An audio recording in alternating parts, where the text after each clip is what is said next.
Another day in Nigeria marked not just by the sun rising, but by the shadows cast from recent and disturbing spike in killings across the country. With Nigerians worried and expressing concerns over the rising state of insecurity in the country, Nigerians have asked, when will it end? Nigeria's Inspector General of Police, Kayode Gbetokun, said that no fewer than 53 persons have been arrested in connection with the recent wave of deadly attacks in Benue and Plateau states that claimed dozens of lives and left several others injured or displaced.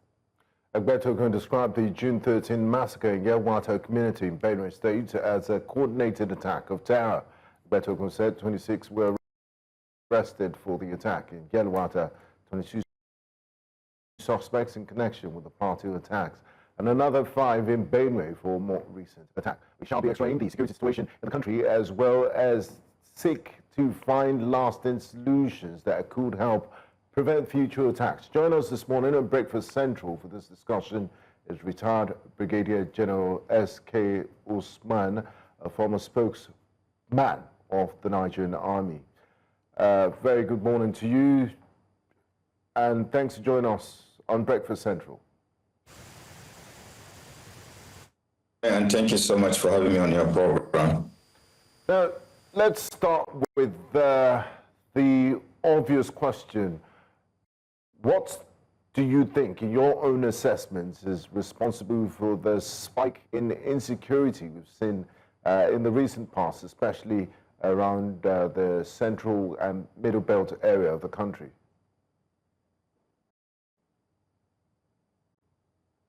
Reason actually that is quite worrisome and disturbing as well. And the signs have always been there, but for some inexplicable reasons, we tend to neglect or turn the other side. Over time, there is a kind of noticeable divisive tendencies on the part of Nigerian society. Things were not the way, or rather they are not the way they used to be in the past, and nobody seems to have cared. Otherwise, it is not even despite, as it were, the impunity with which the killings are being carried out is far more disturbing than you can, because over time we have been programmed, so to speak, to realize that killings do happen because of number of security challenges. Look at the terrorism and insurgency, look at banditry and kidnapping and all the rest of them. But it has gone beyond that. Just of recent past, you have seen what happened in Benue and quite recently in Plateau State. And Benue again, killings were, unprovoked killings as well. Imagine people just stopping by to ask questions. The next thing, people mobilize to kill them for the simple fact that they are worshiping a different God from the other people, or they speak a different language. And it is not the way it was before. So now, what are those things that cause, what are those things that trigger it, and what caused the problem in the first place? I think we have to blame ourselves collectively because all well-meaning Nigerians owe it as a point of duty to understand that we owe it as a responsibility to take care of every Nigerian as it were, even though the government has a lead in the sense that they are statutorily responsible to do that. But if you look at it within the last 20, 25 years, what are those things that have been done to improve, cohesion and national unity among the components of Nigerian society? That is issue number one. What are those things to improve the social economic well-being? You see, all the non-state actors and some of these people, the private people, they are just filling a vacuum.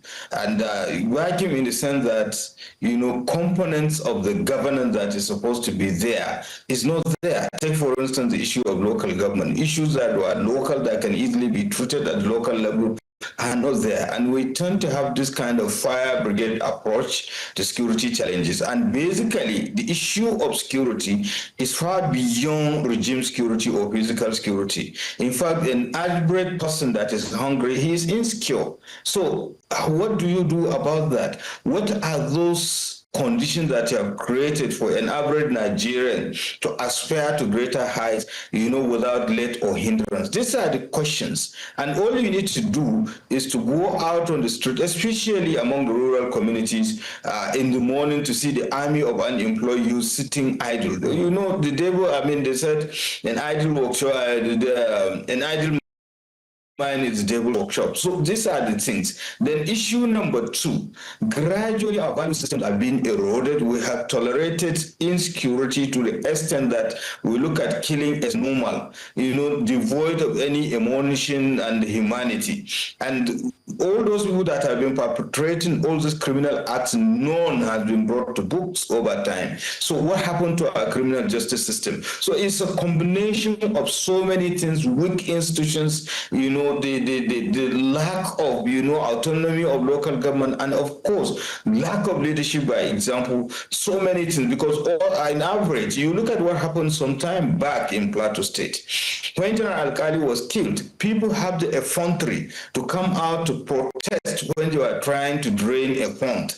And, lo and behold, there were 3 or more vehicles that were, exhumed from that pond, and it was confirmed beyond reasonable doubt. What happened, that, of course, was the general was brutally murdered. What happened to him? And of course, even before the killings in Benue, there were other killings. What happened to those people that perpetrated those crimes? Talk less of what is happening in the Northwest, where, high society people even pay ransom to these bandits and all the rest, or could come into terms with them under conditions that are not palatable without thinking of the justice system. That's, in fact, the society tend to encourage people to take up arms against the state, against fellow individuals, because it seems to have paid. So it's quite, a number of reasons that cause all these things and trigger and, make all the security challenges to escalate. And unless we look at and we go back to the drawing board, we will continue to have problem. And most importantly is the issue of neglect of our policing system. I kept on saying this because as far as I know, there is hardly a country in this world that has does not have one form of policing system or the other. But there are countries without armed forces. So if you look at it way back, right from 1999 to date, to what extent have we invested into our policing system? We have structures, and yet we are not skilled. What is the training? What is the logistical support? What is the number of the police? In those days, the CID alone, the mobile police and all the rest of them, they are up and doing. Then, of course, the legal framework of all this security architecture needs to be, there are overlapping, functions, and of course there is issue of coordination and what have you. Let's even look at it. The Minister for, for Police Affairs, the Minister of Interior and Minister of Defense, beyond Federal Executive Council meetings, how many times do they meet in interministerial committee? And what is the relationship between states that are, neighbors with others that are sharing, security challenges? These are the issues. Coordination, synergy of effort, and going back to conflict resolutions mechanism that were time tested. In those days, we live in peace and harmony with neighbors, and of course the issue of security, education, and responsibilities of the citizens. Quite a number of things.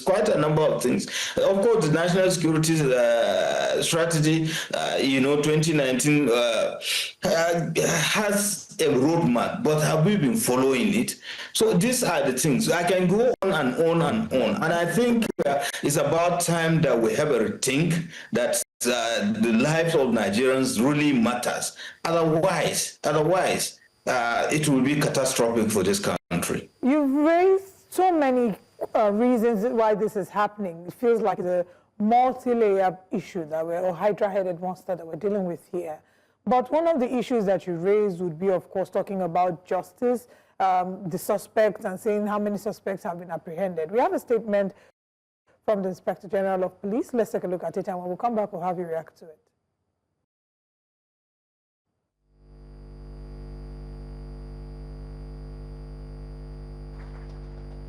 On 19 June, 2 crime suspects who were masterminds of this attack were apprehended from their hideout. This arrest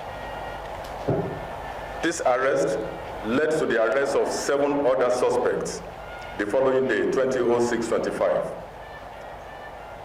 They were picked up from their various locations where they had fled, hoping to evade justice. On 21st June, another key suspect in whose house the initial meeting to plan the attack was held, was also arrested. On 22nd June, a major breakthrough was recorded with the arrest of 18 other suspects who directly took part in the killings. Similarly, on 22nd of June 2025, a heartbreaking incident occurred in the Benue and Plateau state, where a bus conveying passengers from Zaria was stopped and attacked by a mob. Tragically, 9 of the passengers were murdered and 3 sustained injuries before our teams could intervene and rescue the remaining 22 suspects, 22 victims. So far, 22 suspects have also been arrested in connection with this gruesome act of mob violence. They too will face the full right of the law in court. I want to get your reaction to the clip and the statement by the Inspector General of Police talking about suspects have been arrested. Do you have much faith in how this will be handled? And while responding to that, I want you to also speak about the system of reintegrating quote-unquote terrorists into the society and, you know, how effective a punitive measure you think this has been and this is. I think it is reassuring that when crime is committed, the suspects are arrested, but most importantly is what next. In fact, there is an analogy in the sense that there were animals running. I think an antelope saw an elephant running, and they said, "Why was he running?" He said, "Well, I learned that they were arresting goats." But they asked, "Are you a goat?" He said, "No, but that in Nigeria, it will take me 20 years to prove that I'm not a goat." So that goes a long way to tell you the slow, or I think the way the criminal justice system work in this country. Yes, all well and good, they have been arrested.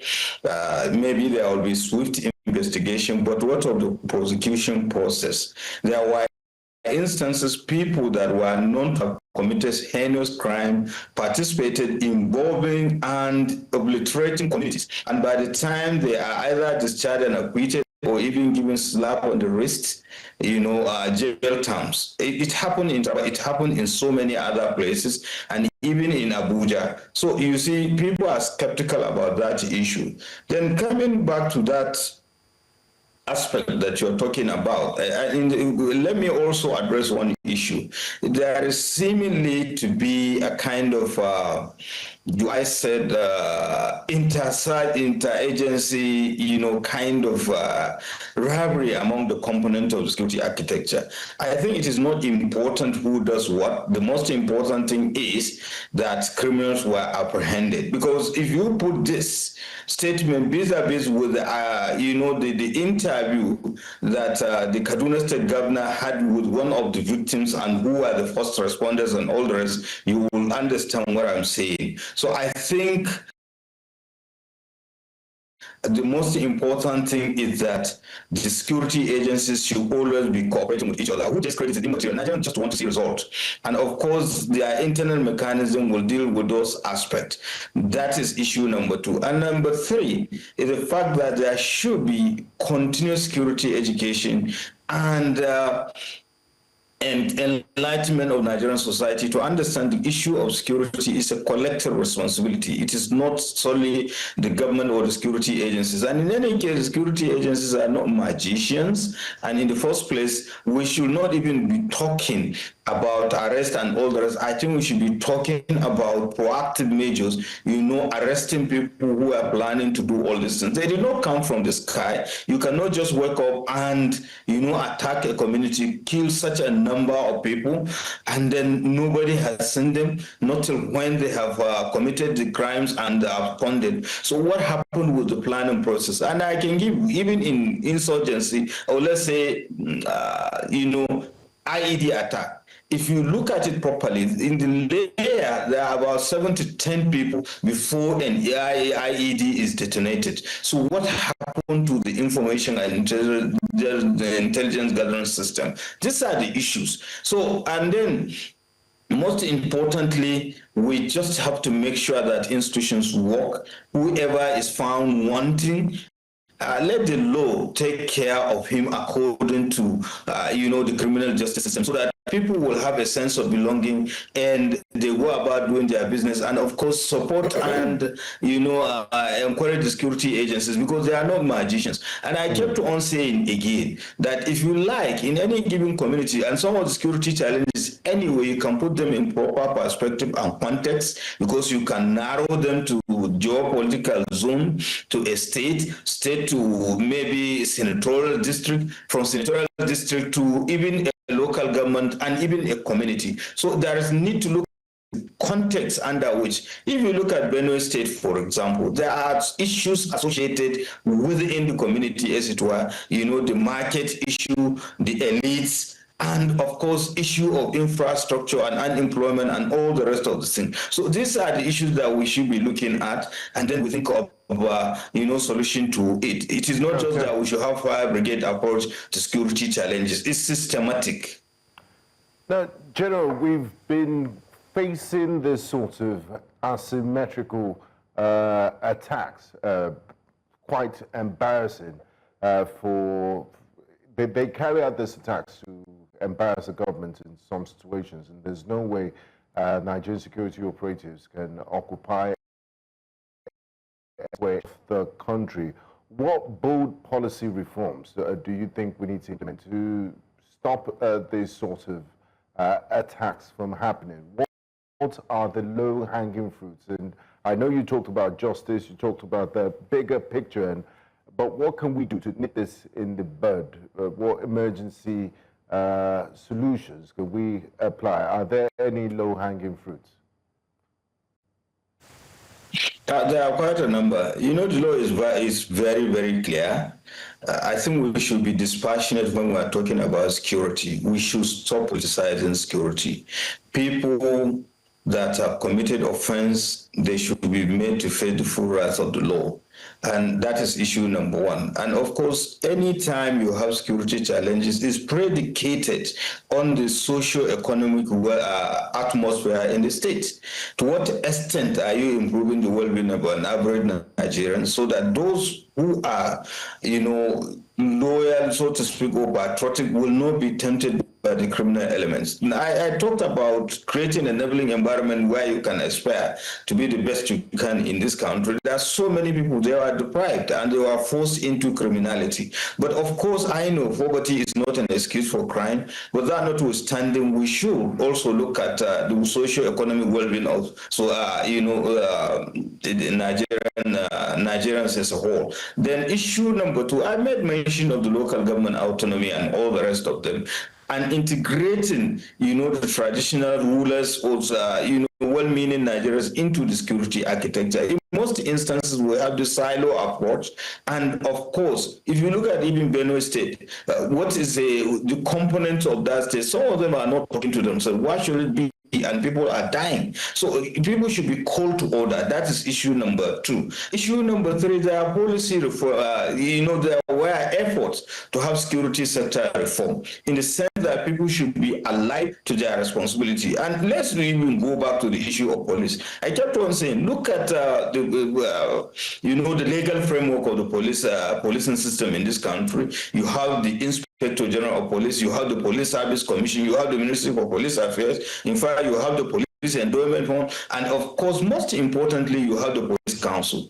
A case in point is the issue of the Police Council, which is constitutional provision, which the President is the chairman of that council. How many times have we been, meeting in this country? The state governors are members. Have they been meeting? How many times have they met within the last 20, 25 years? These are the issues. And I think we all need to do, the rules tools are there. It's just to refocus our attention and make sure that these institutions are strengthened and make sure that people do their work. It is not just enough somebody will come and tell you stories. No, you should have proper key performance indicators, giving timeline, and to ensure that something. Take for instance, I don't want to hear any loss of human lives regardless of the circumstances. Yes, Angama, but it is not just enough that you give that directive, but do you offer the resources to ensure that these guys perform their duties creditably so that you can hold them responsible? So these are the laws that we are talking about. So it's not just that we keep on talking so much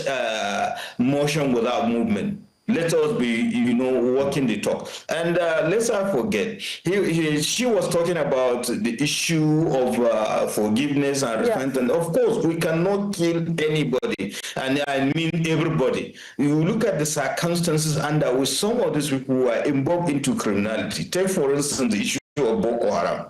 Now, if you remember in those days, whenever they attacked a community, they go away with able-bodied men and women, and of course they distribute them accordingly. Some foot soldiers, some they are even domestic servants, some sex slaves, and all the rest of the thing. So how can you now, with every sense of responsibility, a woman that has been kidnapped and made a sex slave, and you look at her as if she is among the criminal elements of the society? Somehow you have to distinguish between who just believe because it's ideological and those who are captured and made to be members of that group at the same time. So you create a system, and of course we have international best practices, and then dialogue is very important. But the most important thing is the issue of the process of dialogue and the conditions. I have written extensively in respect of that, cautioning about dialoguing or amnesty and all, because we have the best practice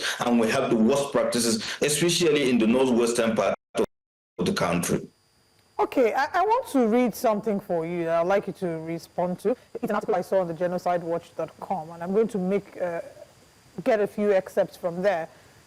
Dr. Abubakar Aldo, a counterterrorism scholar based in Abuja, in an interview with Truth Nigeria, said, if Nigeria keeps refusing to name its internal enemies, it will wake up one day without a country to defend.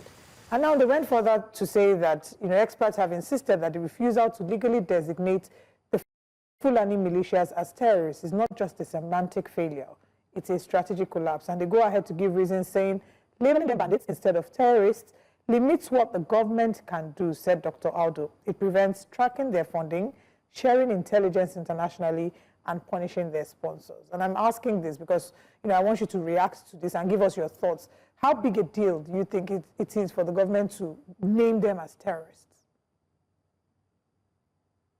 And foremost, I talked about legal framework, and the previous administration, had designated bandits and kidnappers as terrorists. And I know for sure, Kaduna State at a certain point in time even promulgated death sentence for those who are found wanting, performing acts of banditry and kidnapping. And all you have to do is to look at the counter-terrorism, acts and so many other legal instrument in this country. They had always been there. I'm always skeptical about the issue of stereotyping, and that is convenient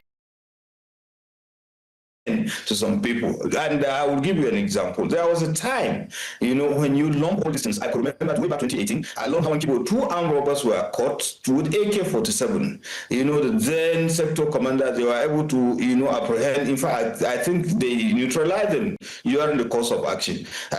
Do you know, one of them was Birom and the other one was Fulani. They were united in crime. And meanwhile, the Birom and the Fulani at that time, they were not seeing eye to eye. So let's look at it. A criminal is criminal, devoid of which God he worship, devoid of which language he speak. The most important thing, he or she is a Nigerian, and she should be treated as such. So we should avoid the issue of leveling and stereotyping. And what happened to NFIU? They have been doing a marvelous job. What needs to be done is to ensure proper coordination and follow through. And I could remember there was a time I was discussing with one of the intelligence agents He said his own job is to make sure that he provides the information and his immaterial, how they make you. I said, no, you shouldn't stop that. You risk yourself, you risk your staff, you risk the resources to get information that is supposed to be acted on. For goodness sake, if you pass the information it has not been acted upon, you are supposed to follow, you are supposed to raise an alarm so that people should be held responsible and accountable. That is how it's supposed to be. So it is not just sitting down, have highfalutin, legislation, stereotyping, and making Nigeria drift apart. And in any case, when you say Fulani militias, in most instances, who are the Fulani militias? Look at it. Eventually, a nomenclature is coming into this country, Hausa Fulani. You cannot distinguish between Hausa and a Fulani. And I was in Makodi, on the streets of Makodi, a hapless young man was lynched to death. Innocent human being, but mere suspicion that he was a Fulani person. So I think the earlier we stop this stereotyping, the better. I'm not saying that people are not involved in criminality, but take for instance the people that are peddling drugs here and there. They are language doesn't matter. Where they come from, doesn't matter. They are basically Nigerian, and that is the problem. And I will give you another example. When I was in 1 division, way back between 2012 2014, yes, there was a delegation of a particular community from the southern part of Kaduna. They came to the general officer commanding, complaining that all the security components, they came from a particular religion and ethnic groups. So the question, I was asked to interface with them. I asked, what's offense of this security agencies committed? They said, no, it is the older group. When there was a time when, the security agencies were from a particular, religion, and the other religion also wrote a petition. So now it is their turn to write a petition. But the question is, have they done anything wrong? The answer was no. And in fact, one of the commanders, it may interest you to know, he was one who paid JAM and WAEC fees for some of the students of that community, and he came from elsewhere. So you can imagine the attitude. And earlier, this early stopped, disturbing and putting Nigerians, knocking their heads together in the name of religion and ethnicity, the better we stop. Let it be Nigeria. And we have seen best example in Rwanda. You embarrass them if you ask which religion they are or which language they speak. And I look forward to that kind of thing. We are enjoying hospitality of fellow Nigerians over time, and now people will tell us that, somebody is tying your destiny and all the rest. Which destiny? Create an enabling environment so that everybody can aspire. That's devoid of these external variables of religion and ethnicity. Thank you very much, General. Very well said. You are an alumnus of the prestigious National Institute of Policy and Strategic Studies. They often say that in Nigeria that, policies and policies are not our problems, it's implementation. Are there any security documents or papers that have been written that that you recommend that the government should probably look at that might be a panacea to our security challenges in the country as we speak? Just like you rightly said, I'm not just a member, I am a proud member. I've been the National Publicity Secretary of that prestigious association. Anyway, we're even meeting in Jos on Saturday. But what I'm trying to say here is that for the past 46 years, the institution has been in existence. Every year, the government gives the participants the senior executive course, which is the flagship of the National Institute for Policy and Strategic Studies, a theme to research on.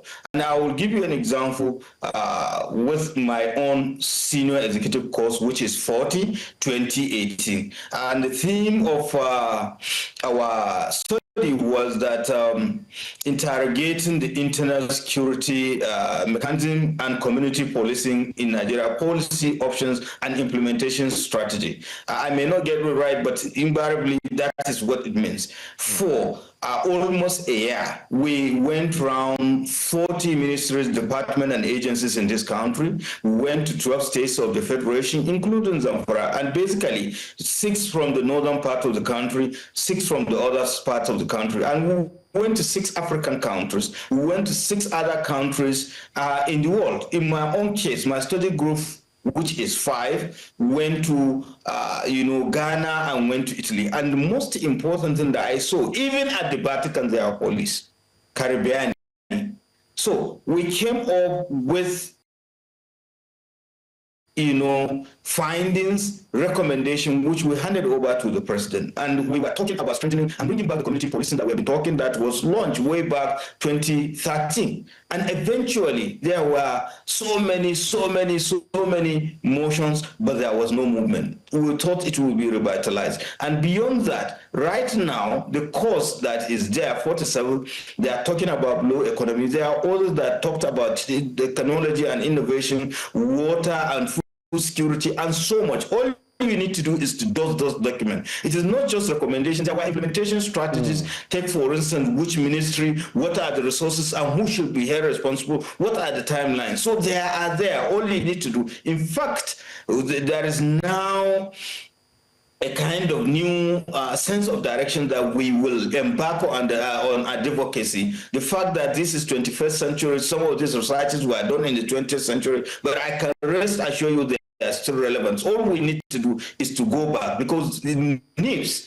is where you have the convergence of both the public and the private sector. It is assumed that you must have contributed in the course of your life and career to be, programmed to take up leadership position in this country. And that is why you cannot even go to this unless you are 40 years. And of course, even that you are a graduate, you must have a credible degree or equivalent, and you must be either a colonel or equivalent in the armed forces, a commissioner of police, and you must be a permanent secretary if you are from the state public service, or a director if you are from the federal public service, and equivalent in other organizations. So basically it is there. It is saddening and quite unfortunate. You have something in your Sokoto and you go to Sokoto looking for it. And I think it is better that we should dust all those reports and see how best we can reposition this country. Absolutely. Thank you very much for joining us for this conversation, sir. It's been a pleasure speaking with you. Thanks for your time.